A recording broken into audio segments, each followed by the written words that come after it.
You are on a racetrack. The crowd is so loud and the lights are blinding. And you are running. To everyone watching, you are in the lead. Your stride looks great. Your time is about to be a personal best. But inside, something feels off. Because this is not just a race for position. This is a conflict between two versions of yourself. One that the world praises and applauds, and the other that is quietly asking, is this really me? When I was younger, I thought success meant becoming the perfect version of me as the world saw me. So I learned how to perform, how to say the right things, how to say things to please people, how to move to be admired. Looking back, I wasn't just running, I was becoming a show horse. Now you might ask, what is a show horse? A show horse is trained to perform. It's trained to respond on cue. It's trained to move beautifully as long as someone else is watching and judging. But then, as I got older, I stepped onto a bigger track. One that looking perfect wasn't good enough. I needed to be faster. That's when I became a racehorse. Running harder, faster, constantly trying to stay ahead. But here's what I didn't realize at the time. Sure, a racehorse runs fast, but it doesn't choose its direction. And somewhere between performing and chasing, I realized I started to lose something. Not my ability, not my ambition, but my sense of direction. Have you ever stopped and asked yourself, if no one was watching, would I still be running this race? Now, there is another way to run. Not as a racehorse, not as a show horse, but as something far less predictable, as a dark horse. A dark horse doesn't run for applause. It doesn't run on a fast, fixed lane. A dark horse runs for its own rhythm. A rhythm that only appears when you stop asking for permission to move. I remember the moment that was my turning point, if you will. The moment that everything changed. When I was in college, I got a test grade back. I felt instant dread. My stomach dropped. I failed that test. I got a 40 out of 100. Looking at it, it looked like a failure, a big mistake, something I needed to fix, how I needed to do better. But the truth was, it wasn't just a result on a test. I was looking in a mirror. Because for the first time in my life, I wasn't the student that people looked up to. I wasn't the student people expected me to be. And to be honest, I wasn't impressive. And I didn't know what to do without that. Because I've built my identity of being seen in a certain way, being capable, being excellent, being right. And then I realized something. I wasn't trying to just succeed. I was trying to be approved by everyone else but me. When your goal is approval, you don't choose what matters to you. You choose what you know you will be accepted. I'm going to say that again so you really hear me. When your goal is approval, you don't choose what matters to you. You choose what you know will be accepted. But it's my life. Why would I not choose what matters to me? Why would I choose what everyone else wants? Looking at that grade, I thought I had lost my standard. But what I had actually lost was my performance. That number didn't expose a weakness. It exposed a dependence. Because for years, I had spent time becoming a perfect show horse. And for the first time, I had to answer a question that I've been avoiding my entire life. If I'm not impressive, then who am I? After after that moment, I thought I would stop performing, stop pretending, stop trying to be perfect. But I didn't, I couldn't, it was ingrained in me. I spent years doing it. So, I just changed the way I ran. Instead of trying to look impressive, I started trying to prove that I was still good enough, I am still worthy. I stepped onto a different kind of track, a track that rewards speed, results, achievements. And without realizing it, I became a racehorse. I ran harder, I chased better grades, more titles, more achievements, because I needed the validation and to confirm that I was still worthy, I am still good enough despite my failures. And that's the trap, the excellent trap, because the system rewards you for it. When you run fast, people cheer.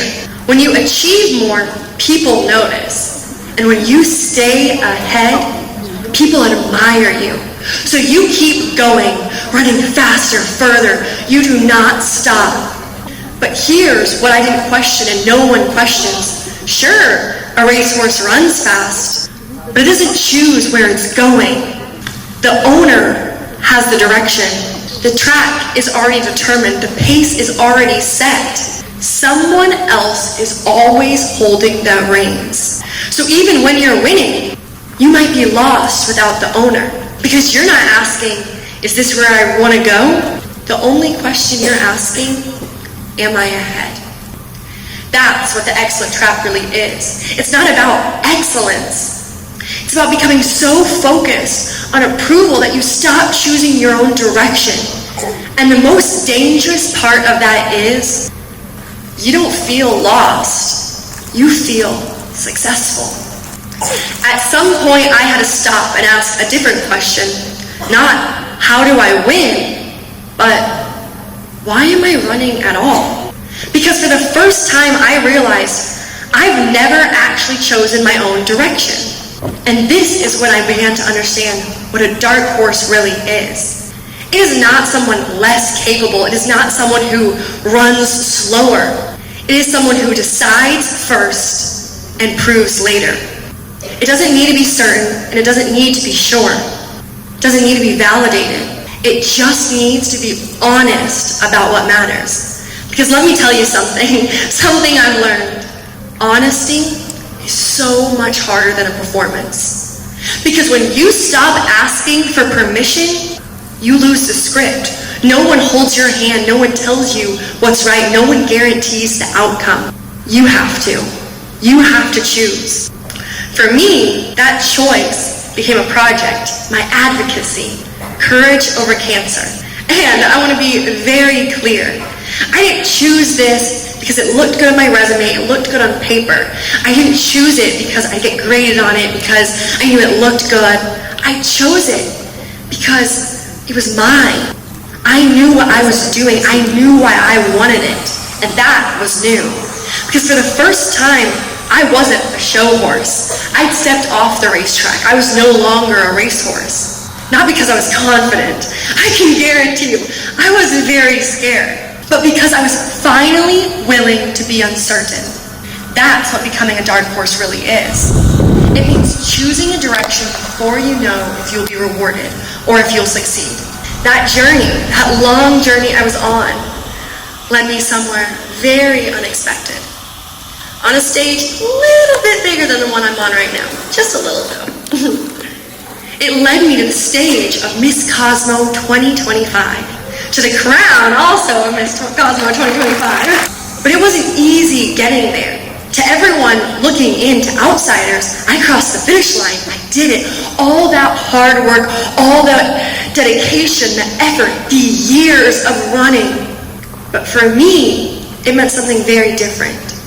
Because the real question is not how I got the crown. The real question was, who did I become while getting there? Because I've seen it before. People cross the finish line, but they lose themselves in the process. They succeed, they win, but they don't know who they are anymore after winning. And I knew one thing for certain when I was competing. If I had to put on a mask or a persona, I would not be the same person I was behind that microphone. I would not be the same person I am right now behind this microphone. So I made a decision. not about how to win, but how to stay real. I didn't treat my crown as a reward, but as a responsibility, a platform to carry a message that I had learned the hard way. Your power does not come from a title you hold. Your power comes from the truth that you failed, that you refuse to abandon to get there. Your power does not come from a title you hold. It comes from the truth you refuse to abandon to get there. And that is what Beyond the Crown really means. It means the crown is not the destination, but a test. A test to ensure that you can be in the spotlight without performing, without chasing approval, without losing your rhythm. Because it's easy to be authentic when you're alone, when no one's watching. The real challenge is, can you stay authentic when everyone is watching? So, as I leave you here today, I don't want you to remember my story. I want you to recognize, acknowledge your own. Because at any point in your life, you've been one of three horses. Are you a show horse, constantly seeking approval, applause from everyone around you? Or you might be a racehorse, running faster, harder, always trying to stay ahead, but failing to see that you're not falling behind. And from the outside, yeah, they both look like success. You're doing great to everyone watching. But here's the question people never ask. Are you choosing your direction, or are you choosing the speed? Because we are trained to choose speed, to graduate early, to succeed early, to stay ahead. So we keep moving fast. Not really because we want to, not because it's right, but because it's expected of us. Fast is external. It's driven by comparison, by pressure, by the need to be validated. But right is internal. And sometimes choosing what's right doesn't look impressive at all. To some eyes, it looks like you've slowed down. You're falling behind, but you're not. You're choosing your direction before your speed. And that's what you become when you begin to become a dark horse. Not because you are finally different, but because you are finally making decisions that don't need to be approved first. So, before you run fast, before you chase the next goal, pause for a moment and ask yourself, if no one sees this, would I still do it? Am I chasing speed, or am I chasing direction? And is this decision truly mine? Or is it just something that I have learned to perform? Because that finish line, crossing over, belongs to everyone.